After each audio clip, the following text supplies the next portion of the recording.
Brodes Media. One, two, three, four, five, Sixers. 10, 9, 8. 76ers. Love the Sixers. I love DraftKings. NFL fans, what's your favorite touchdown? For me, it's the next one. Because with DraftKings Sportsbook, an official sports betting partner of the NFL, every touchdown could bring you closer to cashing in. From first touchdown scorer to anytime touchdown props or the thrill of live in-game betting, every snap is loaded with opportunity. Take a look at Thursday Night Football. Take a look at the college football slate on Saturday. How about Sunday? It's a bye week for the Eagles, but it's not a bye week on DraftKings. You could take a look at any quarterbacks over under passing yards. You could take a look at any running backs over under rushing. Same applies to the wide receivers and tight ends, of course. And your team hitting pay dirt pays out to you. So download the DraftKings Sportsbook app and use code Brodes. That's code Brodes for new customers to turn $5 into $300 in bonus bets if your bet wins in partnership with DraftKings. The crown is yours. Gambling problem? Call 1-800-GAMBLER. In New York, call 877-8-HOPE-NY or text HOPE-NY 467-369. In Connecticut, help is available for problem gambling. Call 888-789-7777 or visit ccpg.org. Please play responsibly on behalf of Boot Hill Casino and Resort. Pass-through and per wager tax may apply in Illinois. 21 plus age and eligibility varies by jurisdiction. Void in Ontario. Bet must win to receive bonus bets which expire in 7 days. Minimum odds required. For additional terms and responsible gaming resources, see dkng.co/audio. This is a limited time offer. Unreal. Man, it's just unreal. 4-0. This team doesn't lose. It's so easy to pack it in on a second half of a back-to-back when you're already starting the season off 3-0. You're in D.C. It doesn't look like it's your night. But Bona? Oh, my God. Block, block, block, block, block. Every single night, you're getting someone to help contribute. Maybe it's Drummond working his ass off and igniting some fire. Maybe it's Grimes coming up clutch, having a huge second half, having a big balls shot late. And truth be told, I didn't know what Grimes was. And when I say that, I mean it like this. When a team is awful and dreadful, like it was last season, someone's going to score. Someone's going to put up points. Someone's going to take high volume shots. I didn't know if Grimes was just a product of it's sloppy crap every single night and he's just taking advantage of the state of the Sixers, or when you actually form a team, he has a significant role. I didn't know. I'm just being honest. He settled in nicely. And he's a very crucial part to what they can do. And look, things are going to change when you factor in Jared McCain and trying to squeeze in his role. Squeeze it in as if that's not a big deal and a big part of this thing. But you get my point. You still got to figure out the Paul George dynamic. Joel Embiid when he's not on a minute restriction. There's a lot here. But I don't want to tie my brain into a pretzel, which it easily gets into that mode, when I'm just enjoying the fact that when it's 7 o'clock and the ball's getting tipped, I know what's in store. 48 minutes of working your ass off, playing a great game, fighting, smart basketball, Maxey giving us 40. And this all really does go right back to Tyrese Maxey, because he has changed the culture. VJ Edgecomb is a huge secondary layer to that, and we'll get more into him. You know, I still, who else do I want to talk about? I mentioned Bona. Oubre has had pockets. Barlow, before the injury, has had a pocket. So it's anybody on any given day that can step up, and that describes a team. And in a way, a deep team. doesn't matter what number's called. Someone will be there on any given day. That's a big deal.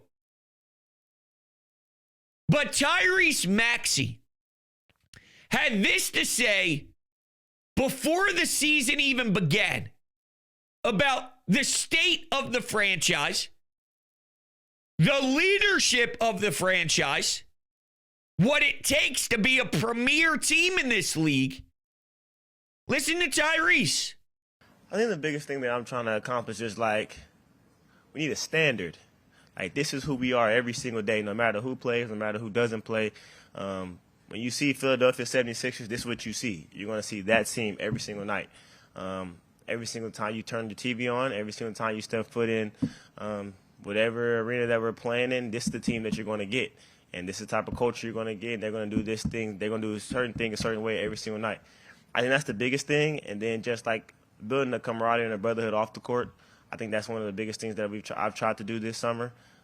Justin was in Dallas a little bit, came to my house, you know what I'm saying? VJ, a couple guys are going to come to my house soon, you know what I'm saying, a couple out here. So it's just like, that's the kind of thing that I'm trying to build. If you have that friendship and that relationship off the court, I think when you get on the court, I've even started playing video games with the VJs, the Justins, and you know what I'm saying? So it's like, I think that's going to help us a lot. Dude, that's huge. And look, I'm an Embiid guy. I love Embiid, and I still lean positive with him, and his presence matters. I mean, outside of the first game, you get 20 points in 20 minutes from him in that Saturday night game against Charlotte.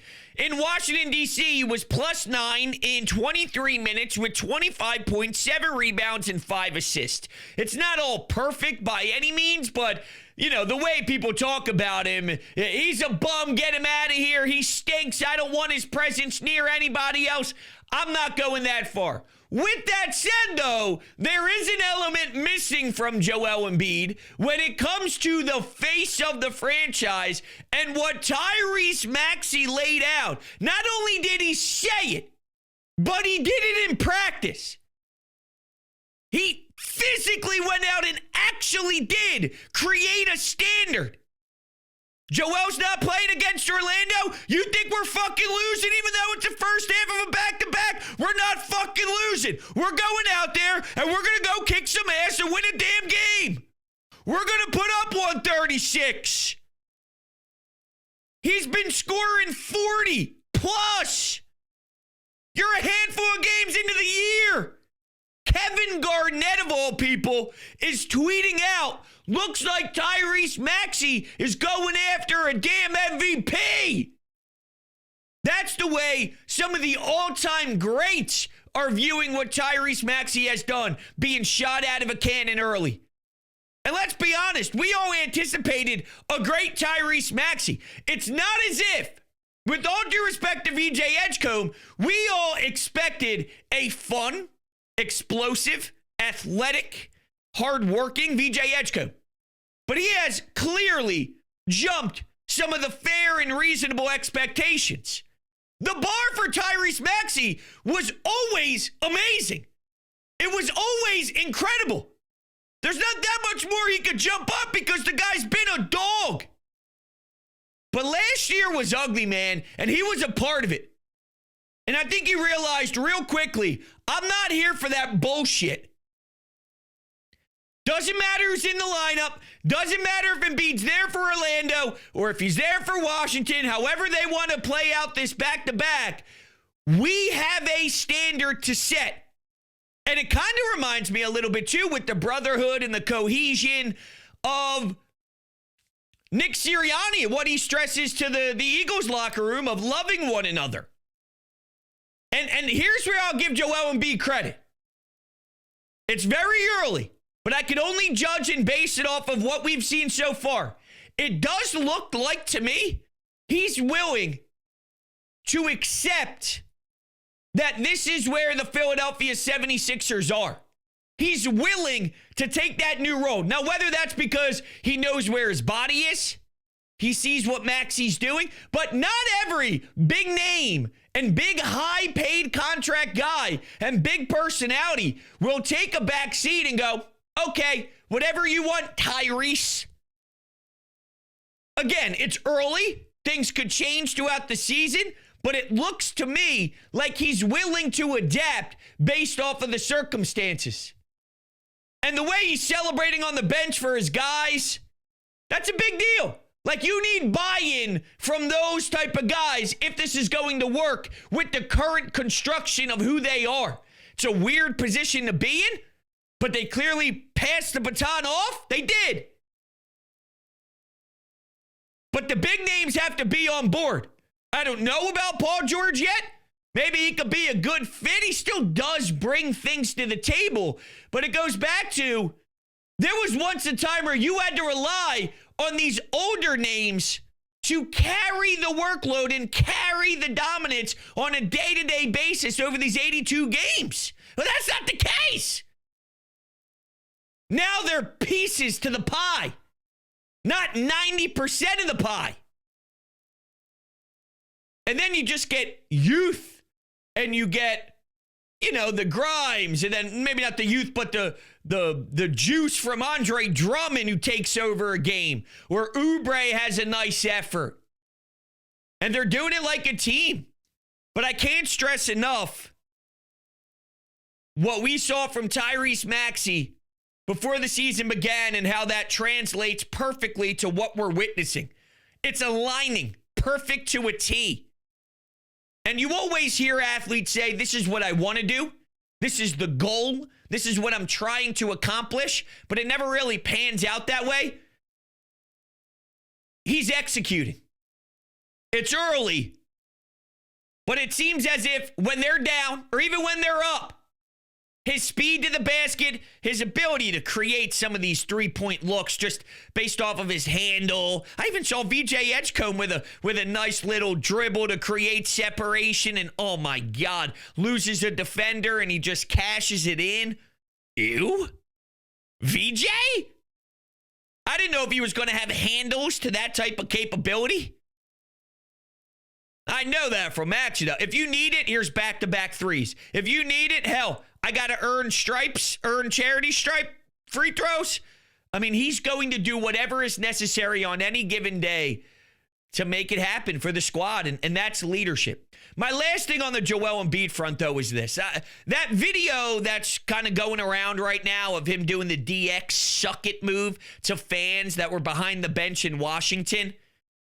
There's a lot of people taking victory laps because it's cool to see the team all excited and juiced up and amped up and, you know, doing that.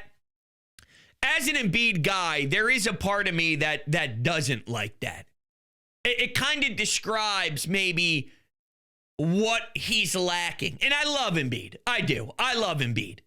But would you see Tyrese Maxey starting a suck it DX chant to fans after by the way, against the Washington Wizards in Game 4 of an NBA regular season? You know? And I do like that the care is there. I do. I like the fact that he's pumped up, he's excited, he's amped, he's juiced. That is important to me. Because a lot of these guys that have played in the league for a long-ass time, you know what it's easy to do? Just chalk it up to, this is irrelevant. The only thing that matters is the end of the season anyway. Whatever. Let me just kind of go through the motions. But there was enough passion and enough excitement in the win to carry that type of energy, which I do appreciate. But as an Embiid guy and seeing the difference in leadership qualities from Maxey, I think that's where the disconnect is. And that one hurts to admit, but I'm a man of the people and I'm honest. I'm also honest about my cigars. Amelio cigars. Oh, my God.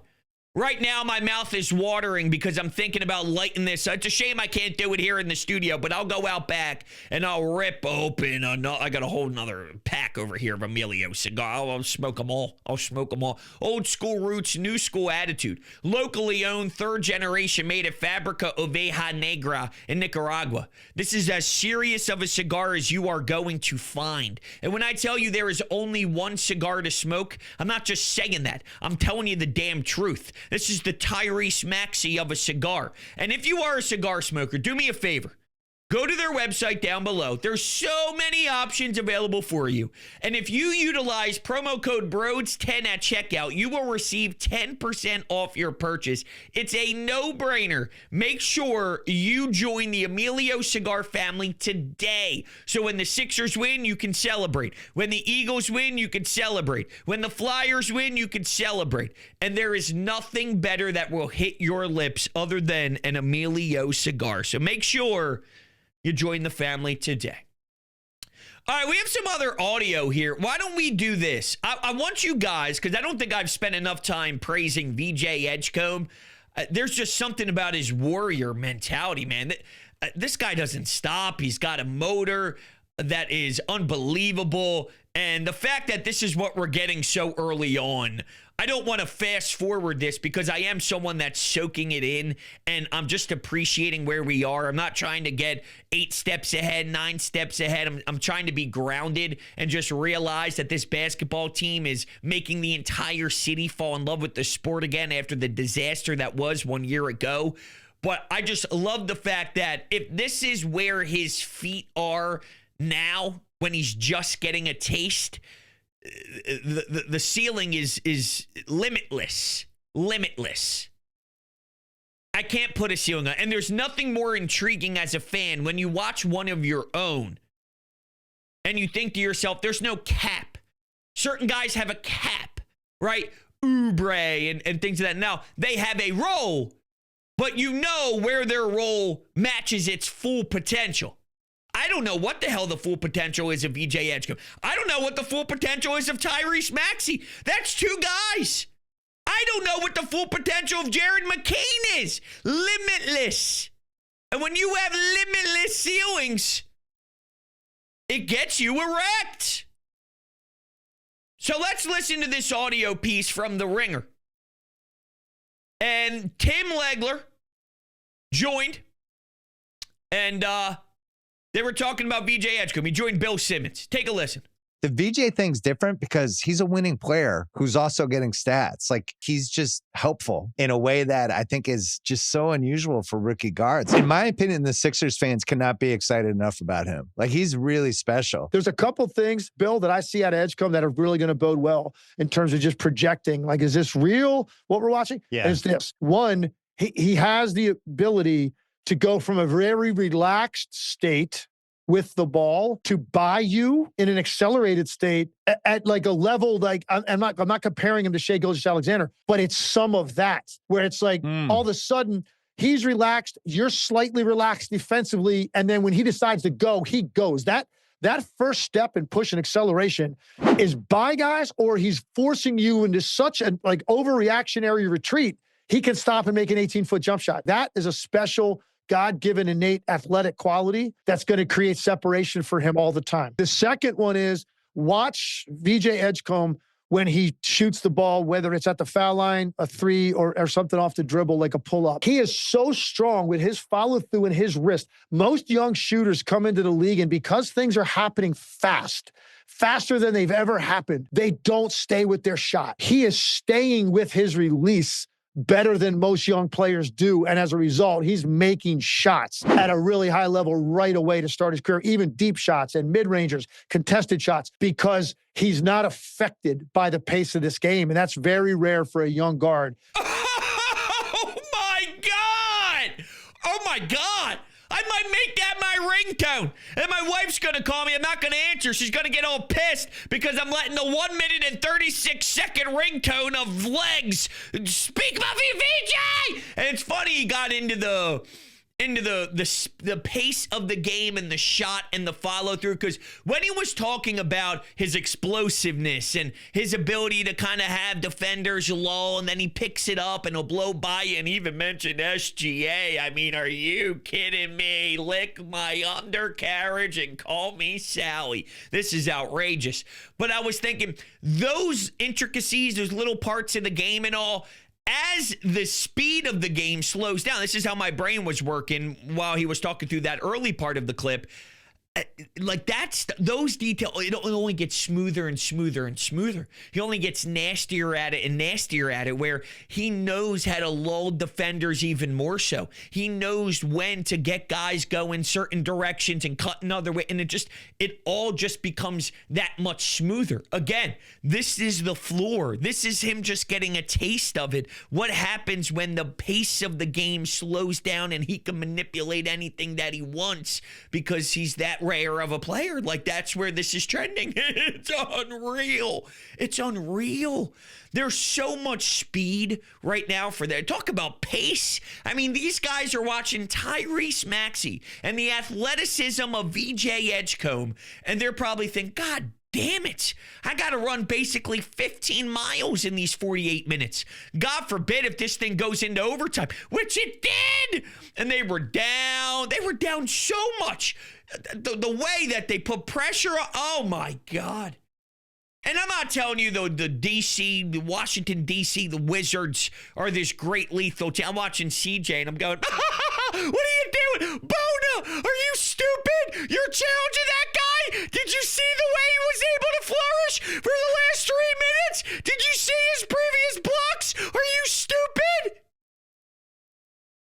So the Wizards aren't the smartest by any means. But I don't give a damn about the competition. See, I'm not in the mindset like I was years back, where a win against the Charlotte Hornets in October doesn't matter. Where a win in December, early before Christmas, on the road against a Utah Jazz team is irrelevant. It's about development, growth, culture setting, a team bonding as one, and we'll see what the hell happens. I don't know where this goes, but I'm not going to waste every second of my day going big picture with this group, because we know there's been a recalibration. Okay, we know there's been a reset and a refresh. And internally, I don't think they have, from a goal perspective, which is good, right? They're probably thinking, I want to win an NBA championship. And that's what Maxey thinks. And that's his drive. And then that really bleeds into the rest of the locker room, because he's the one with the most powerful voice. And oh, by the way, he's backing it up on the floor every night, which is contagious. So they still have that goal. But for me personally, I don't want to sit here every day and say, oh, who cares that they had that miraculous comeback and they were 3-0 and they had a back-to-back and Embiid played in this back-to-back and you thought they could chalk it up to just one of those games where you lose and they fought back, but it's not a big deal because the end goal is a championship, so I'm not going to take any pride in that win. That's not where I'm at anymore. I'm taking damn pride in this. I want to watch VJ Edgecomb with the shot and the follow through and his poise and his patience at this speed of the game so early in his career. Those are the details I'm focusing on. And where it takes us, it takes us. We'll see where it takes us. Here's more of Tim Legler. This time he was on All City NBA, talking about the Sixers guards, Maxey and Edgecomb. Woo-hoo! These guys are national stories, ladies and gentlemen. Take a listen. Can you be any better than Maxey and Edgecomb have been to start the year? And they get 2 wins. Embiid, who knows? That's could end up being a real mess. I don't know exactly what's going to happen with Joel Embiid. First game goes like 1 for 9.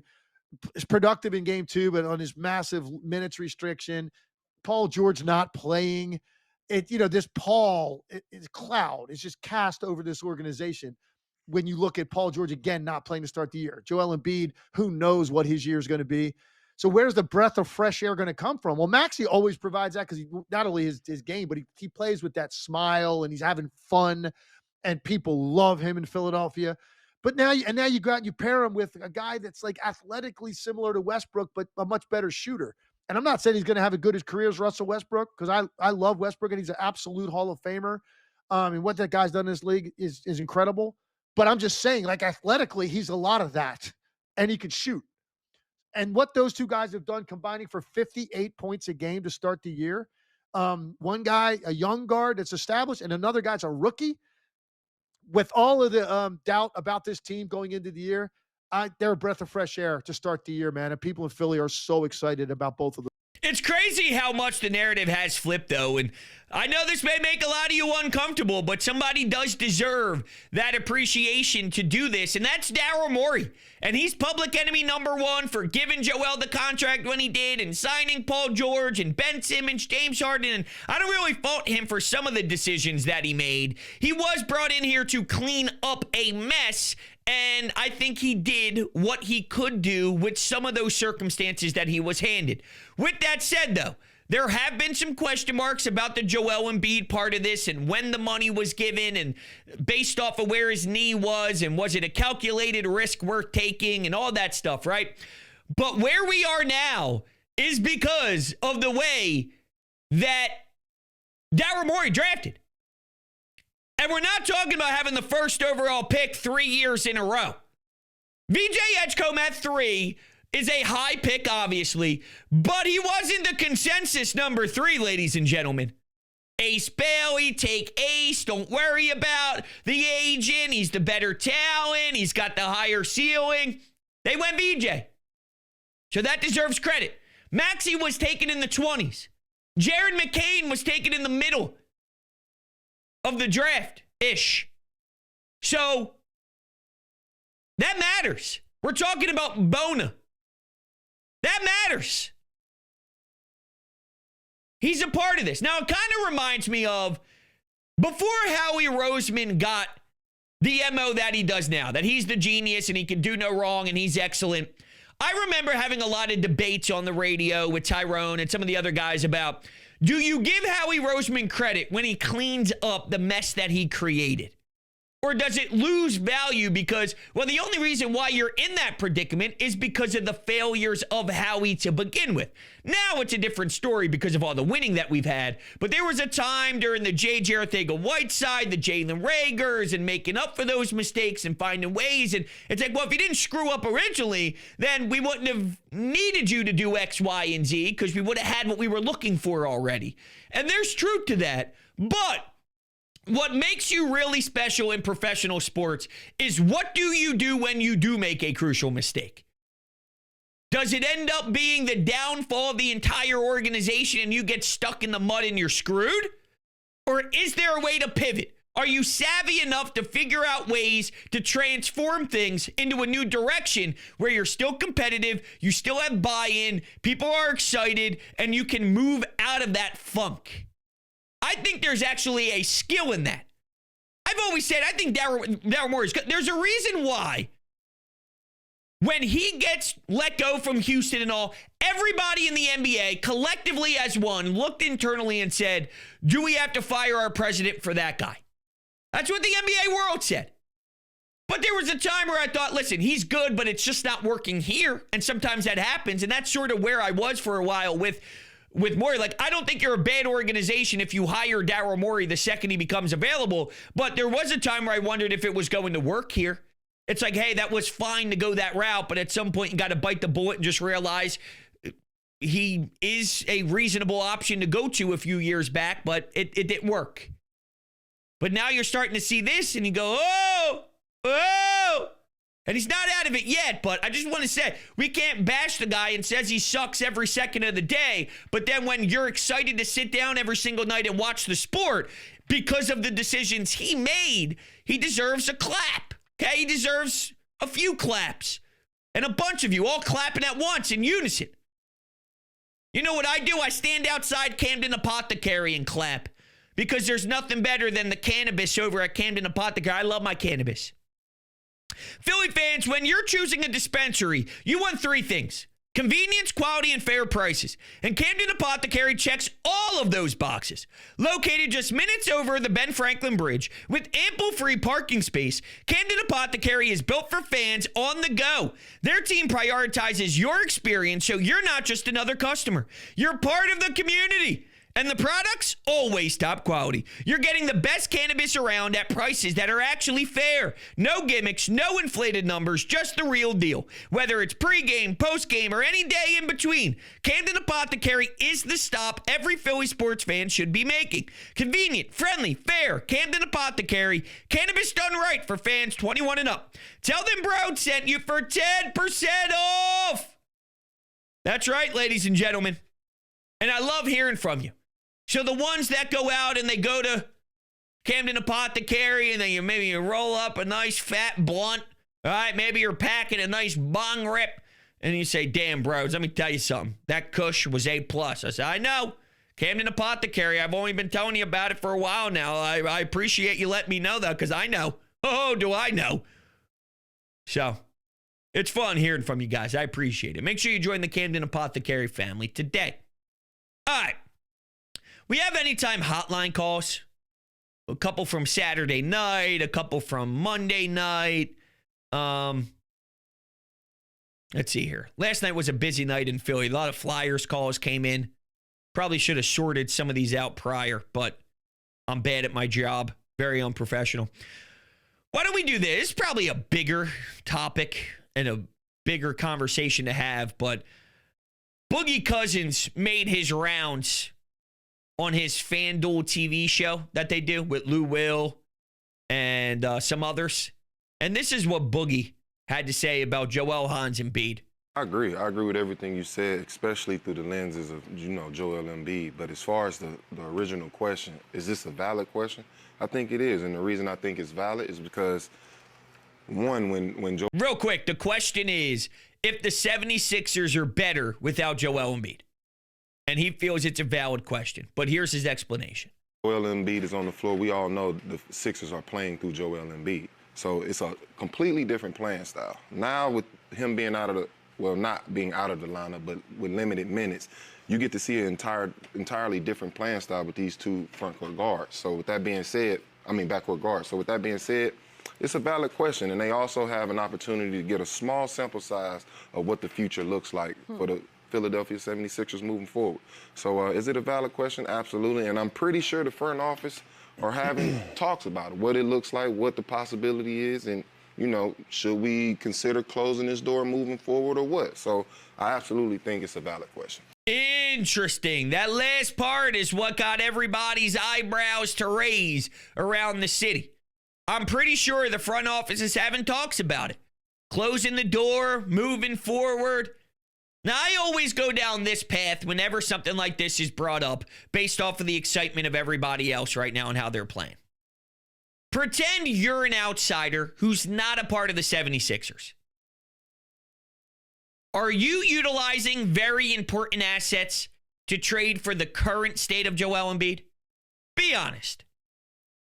And coming from someone who supports Embiid more than most in this town, I wouldn't. For me, my lens is about maximizing where we currently are with the big fella, knowing he's been through a billion surgeries, knowing he's limited from where he once was. He's still amazing, by the way. We don't 25, 7, and 5 in 23 minutes, and because it's 25 points, we just go, oh, okay. 7 rebounds, 5 assists, 23. He's still very, very, very, very good. But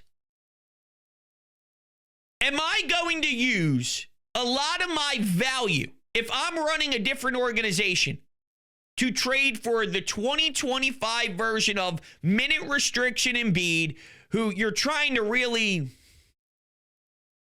crawl your way to the finish line, to get to the promised land, which is the playoffs, and hope that maybe you can maximize his greatness then, but you got to baby him along, and you got to be so careful with him, and you don't know how the knee's going to feel every single day. Who's trading for that? So my stance has always been, let's try and just get the best out of what this version of Embiid is.